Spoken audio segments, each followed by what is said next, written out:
Hey, what's up, y'all? Today we will be discussing our outcomes, right? I'm gonna walk y'all through some outcomes of straight up employment services, some of the things we've been working on just to see, give y'all a report out, from what we've been doing for the last, for the. Today we'll be discussing our outcomes, right? I'm gonna walk y'all through some outcomes of straight up employment and thinking about we will also discuss about our 5-year plan, right?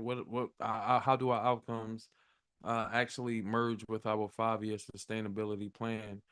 And this is really geared to our funders, right? People in position to actually, give advice on what we should do because we're kind of looking at that. Um, as a public administrator, I'm really looking at ways to get in my community, right, and navigate several communities across New Jersey and construct a model which can do that, uh, and with employment and honestly merging into those barriers, right, and actually assisting social services with assisting clients with barriers and within our community. So I'm going to pull up a PowerPoint to guide us through this conversation today, if I can. And so here is our PowerPoint that will guide our conversation today. I wish I could make this in full screen, y'all. Let's see if I can. Yep, I did it. Check me out. So, Straight Up Employment Services, as you know, is a New Jersey-based nonprofit organization that bridges the gap between access and opportunities for those that are in need of employment. We have been doing this for 3 years. We understand that I've come from a situation where employment actually worked for me, right? And just having that linkage to different diversity of population can influence people in our communities to make different decisions. So we understand that not only linking into our clients to opportunities is one thing, but linking them to sufficient opportunities that is relative to the growth is another thing for us. And we have been in operation since 2023. Again, this is an organization that we look at our departments, our state level departments, children, and specifically Department of the Children and Families, that which has expanded in the vision that from 2018 to now, and looking at, what we can do with the department to ensure that families are actually kept together, right? It's looking out how we can integrate with our youth aging out and to cut into that integration into adult welfare that seamlessly happens so often. So we're here for that. So here's some pictures of us outreach. I wish our designer could have put some more up there, but this is a few pictures of us in our engagement and out in the community. So when we receive a client is usually via referral.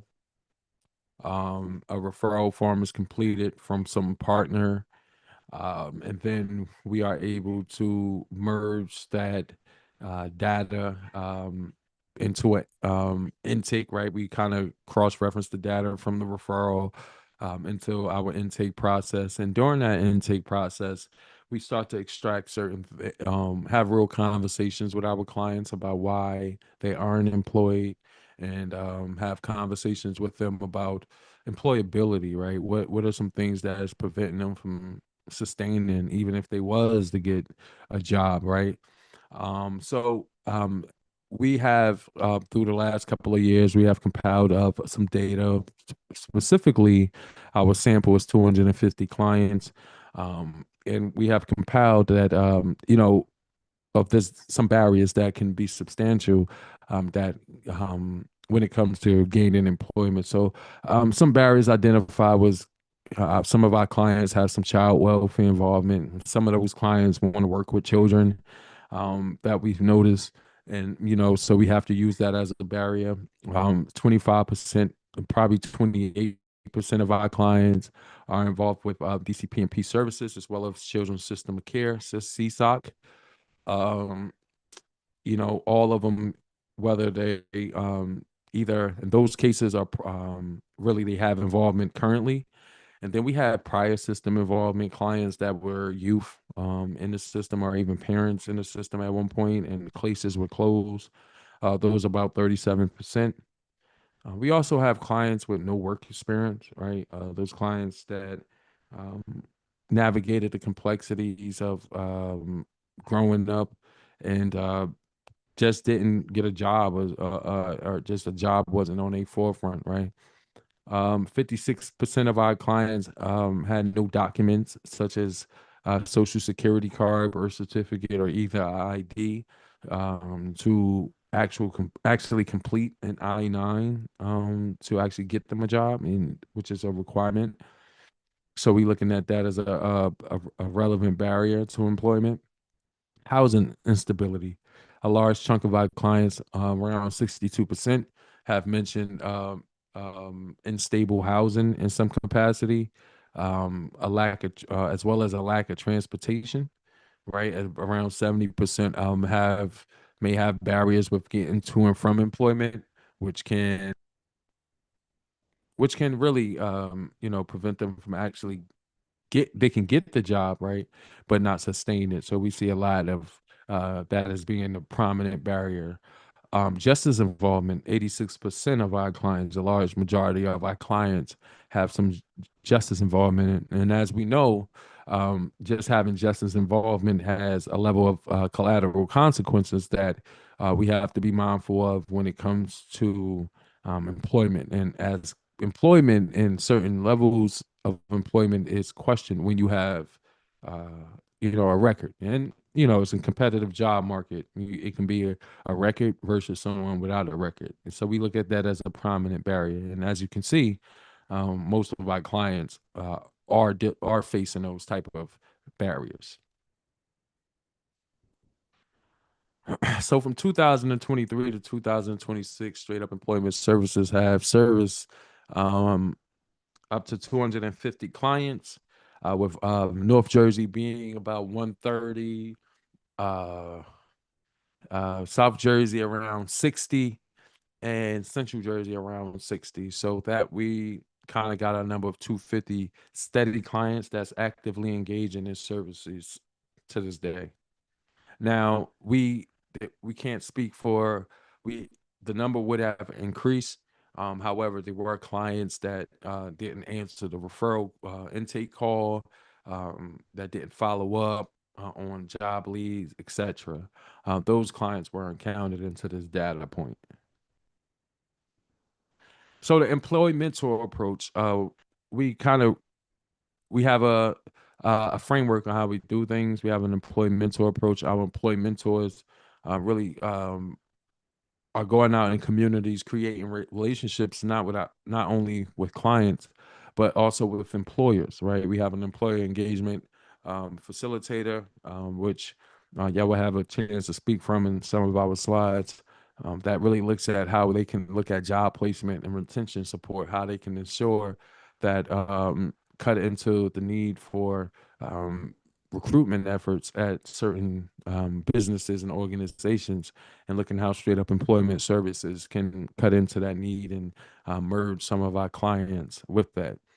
Um, that links them to being our employer client liaison support, meaning that as we link our clients to jobs, we look to be like the second supervisor, where they can employer can reach out to us and say, hey, this client can use some more um, instruction on counting money or instruction on stocking things. So we will creatively come up with a mock situation and work directly with the client on that, or even go into the job on some after hours, or and work with them, not after hours, while they're working, to make sure that they are getting it right. So we have an employment engagement coordinator that does that. Employer education is important, informing them of different employer rights and employee rights as well. mainly ADA, because we do deal with clients that have mental health concerns as well as those with disabilities that prevent them from operating in a normal routine, a normal daily routine in which how we classify disabilities in New Jersey. So linking them to those employers to guidance on workplace accommodations is important, as well as hiring process navigation is really ensuring that our clients are able to be streamlined and making it easy for the employer, right? Now we have on our client development side, that's really where we lean into our career readiness and our employee mentor approach, right? So barriers are, as we mentioned earlier, assessing those that assessment, right, where we're able to extract that information from individuals and then link them to resources within the community to assist. Barrier reduction and resource linkage is very important.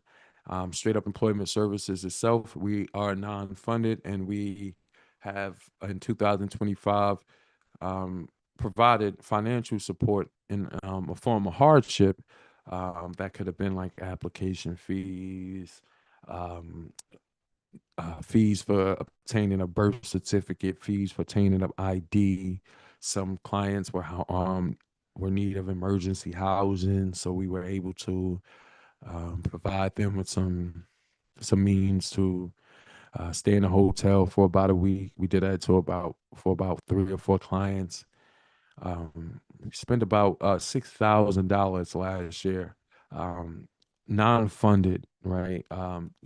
With assisting our clients. So barrier reduction is very important, and those clients that we have assisted have maintained steady employment. So it's worth it. Resume development, making sure that the resume are ATS optimized, automated systems that really detects keywords in the resumes. If now clients, even informing clients that if they apply to a job online, they should be mindful that uh, an electronic resource is really picking up the information and detecting if the client is worth even being submitted to the actual human recruiter. So letting them know of that process and optimizing a resume to fit that criteria is what we specialize in our client development section as well. Weekly employment support groups every Monday at 4 p.m. We do a virtual support group online, or we can come out to organizations to do the support group. It's up to them, but mainly it's done virtually online. You can go to our Straight Up Voices YouTube page and see some of the content, and share with your clients, and share with the clients, and we share that content with our clients as well. Career readiness and workforce preparation is very important as we navigate um, linking our clients to those roles and that our employer engagement coordinator sets up for our clients. We really zero in on those careers and workforce prep skills on our clients so we can ensure that our employers are getting job ready clients that are able to fulfill the needs of the role. Some of our partners in North across New Jersey, just some of them in North Jersey, North and Jersey City is Amazon, Walmart, Zoom, Panasonic, Staples, um, um, tech corporate and retail logistics is really heavy in North Jersey and Central Jersey, which can be like Trenton and New Brunswick. Some companies that we have linked our clients to is Humana, Merck, Robert Half, Tech Systems, Cushman, etc. Some categories is healthcare, mainly in Central Jersey, administrative, and some customer service roles. In Camden and Burlington, in South Jersey, is mainly where we have created a level of engagement with clients, is in those two areas, and some in Trenton.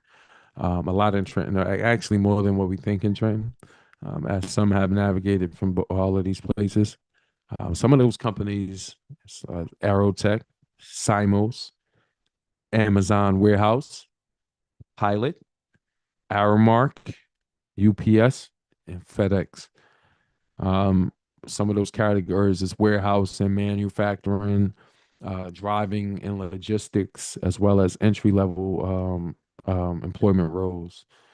So across New Jersey, we have been able to make relationships and link our clients to these companies. So straight up employment service, employment placements by sectors. As you can see, corporate tech in North Jersey. Um, about 24 have been linked to corporate tech from North Jersey, six in healthcare administration from North Jersey, retail mostly in North Jersey, warehousing about 70 in North Jersey. Um, and Central Jersey, we have linked 10 in corporate and tech, 24 in healthcare and administration, 12 in retail and customer roles, about 12 clients, and 5 in warehouse and logistics. In South Jersey, we have link 3 to tech roles, 3 to healthcare and administrative roles, 23 to retail customer service roles, and 13 to warehouse and logistics. And we do this through a behavioral model, right? That type of sustainability comes to our behavior model. We're not a traditional workforce program. We address the behavior model. Um, we look at engagement. Our engagement really thrives through our outreach, our intake. Is really addressing the clients and getting them to understand some of the barriers that's preventing them. Some clients don't have as much barriers, so it's about really formulating their resume to get them into the role, looking at the email address, looking at some of the things that they may overlook. Our weekly support groups is heavy.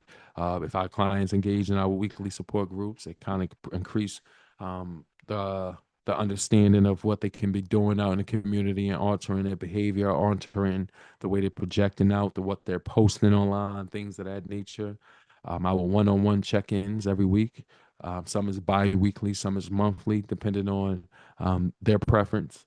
And we have these one-on-one check-ins when we're discussing what they have done to be employed, and we're discussing what we have done for them, and relative to employment and working on those SMART goals, right? If we work on SMART goals in different sectors of um, who they are, different domains, we break those domains such as barriers, education, employment, overall wellness. So we look to encompass a SMART goal in each of those domains, so our clients can be really look into have a roadmap to success. Right. One thing we want our clients to have is knowledge of how to get there, and that's important. Follow-ups are important, right? We make sure that we follow up and we address the mindset, right? And that alone is starting to address the mindset as they are learning about setting, learning about barrier recognition, learning about the need for resume development, learning about the need to mock an interview and get comfortable and build their confidence, right? And then when we look at stability, we do that through the IDs and their documents, the transportation, right? Linking them to resources within the community that has those resources so they are able to reach out to the resources on their own behalf. Job placement, right? Understanding that we are there. If we place you, we are still there, right? The employer can reach out to us and say, hey, this is what's going on. He needs extra assistance. We had a tense conversation today that made me need to step in for conflict resolution. At that moment, a job developer or one of our employee mentors would go in and navigate that conflict and come to a peaceful resolution between the employer and a employee. Now, just think about how that usually goes, right? In some situations, and we want to cut into that, and that really is our retention support for our clients. And we do this through community planning, right? our weekly virtual support groups, right? Our partnerships with Foster Greatness, OVPTR, the Office of Family Voice, Department of Children and Families, Powerful Family, Powerful Communities, Department of Consumer Affairs. All of our partners really are can't forget Newark Community Solutions, right? Newark Municipal Court, right? We can't forget these partners because we really believe in them, our partnership. We really pride on our partners. Our partners is us. We love our partners. Community tabling and resourcing is very important. Getting out there, right? Getting to the streets, putting our feet on land is what I like our employment engagement coordinators to do. Once you get a feel of the land, you have to put your feet on the land you're trying to help. And if our clients are facing those barriers on that land, I would expect my employment engagement coordinators to be doing setting up a table in that area, putting their feet on that land, and that is important for us in our resource and efforts. Some of our partners here, NCS, One Star Career Center in Newark, MHA, Newark, NJDC, PMP, local offices, NJ211, etc.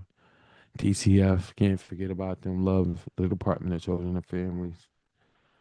Straight up employment services, our impact dashboard from 2023 to 2026. As mentioned, we have served 250 plus, but our sample size was 250 only. We have placed up to 188 clients out of 250. We are concerned about the clients we didn't place, so we are currently working with them, whether it's still conducting outreach, still reaching out with them to try to complete an intake, still showing up to where the court appointments to try to advocate if needed, right? We still being those focal points to them because of not who they were, but who they partners were who resourced them to us. So we look at them through our partners. So in North Jersey, we had a 72% placement rate.